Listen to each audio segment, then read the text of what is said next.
today. Can you show your breath? I don't know if you can see that. So we thought we would come down and that's a breath from Jensen, the cameraman. So we thought we would come down and make some bird feeders for the birds, obviously. So what do we need, Naomi? So we need some peanut butter. Yeah. Some toilet rolls that are empty. Yeah. And some bird seeds. Yes. We've got linseed here today, which the finches really like. And we're using peanut butter, but we're using whole nut peanut butter that doesn't have any nasties in it. So it hasn't got any added palm oil or salt or sugar. So the birds will like that.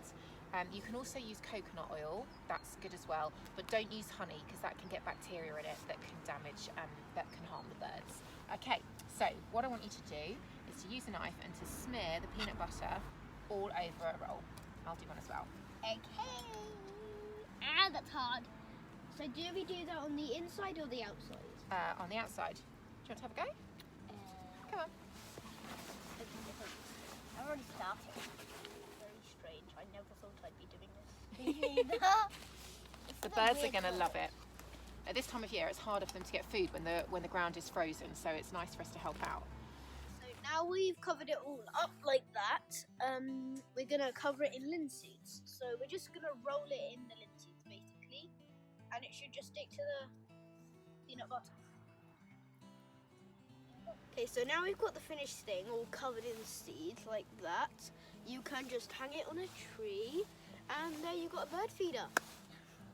Okay, so now we have hung these on string, so we can just hang it on a branch like this and let the birds enjoy. Now let's find out how to dig up some carrots. First things first, let's give the worm a nice safe place to go. Where do worms like to live? In the soil. So bury himself in. Well, the way to dig carrots up is you find the carrot you'd like to have a go, or the group, and you put the fork in gently just before it, tread it down, give it a little wiggle, up it comes, and then you can gently take the top of the carrot and up it comes. And mine's covered in mud. There you go. So see if we can show the camera. There it is. Alright, so there's mine. Let's see how well yours do against that.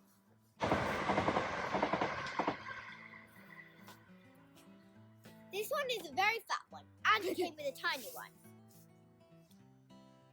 This is what you roll on. Now it's my turn.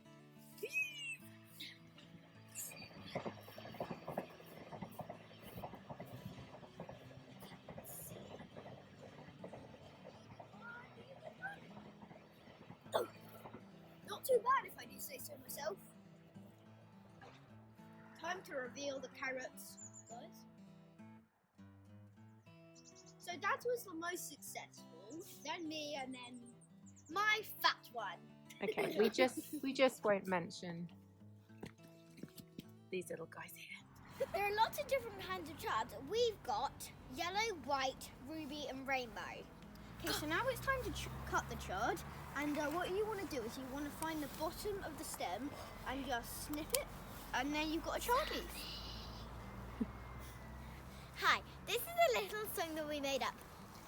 Everything's supposed to wear in gloves, in gloves, in gloves, in gloves. Everything's And that's why supposed to she wear can't gloves, cut the chard. in gloves.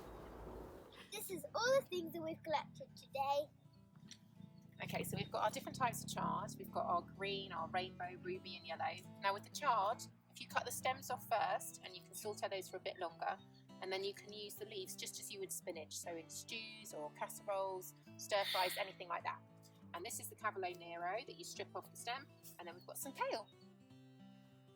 Right, so what we're going to do now is show you how to use a garden sieve to make sure that no bits of yucky stuff goes onto your beds when you're putting mulch on. So all we've done here is used little bits of old scrap wood and some chicken wire and made a little table and stapled the chicken wire to the top. So now what we're going to do is spread this this brown stuff here. We're going to ruffle it around. And it's going to go sieve nicely on top of our raspberries and hopefully give us lots of yummy raspberries next year. So come on guys, let's give it a ruffle round. Anyone want to have a guess what this stuff is? It's horse poo. Yeah! So maybe just don't eat it yourselves. Right, so give it a good sprinkle round like that. And hopefully we can see it sprinkling down on the bottom. It's sprinkling on my feet. It's going to leave us with all the stuff on the top that we don't want. I think we should clarify it is 8-year-old horse poo and hence not harmful for the children to be playing with. So one of the things we wanted for the allotment was a mud kitchen for the children. We have tried to do everything at the allotment for free. So if you wanted to do one in your garden or at your allotment, the way we got our stuff was to go to a local garden centre, and they had pallets that they were more than happy for us to take away. We have just stacked up 4 pallets here on top of each other, and they're heavy enough that we haven't had to secure them together. And then we brought along some old pots and pans that we had at home and that some neighbours wanted to get rid of to play with.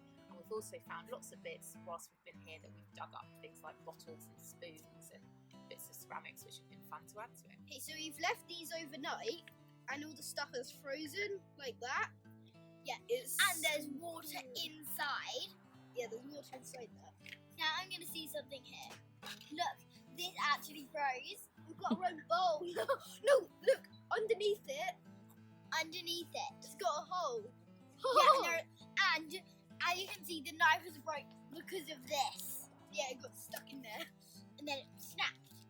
And we've got ourselves our own plate. Ice plate. Yeah. Okay, it's time to lift the big one. Ah, look at that. It is so awesome and it's completely clean. It's huge. Oh my goodness! Wow, that's incredible. How about we get it on here? Move. Look. Get it on there. Ah!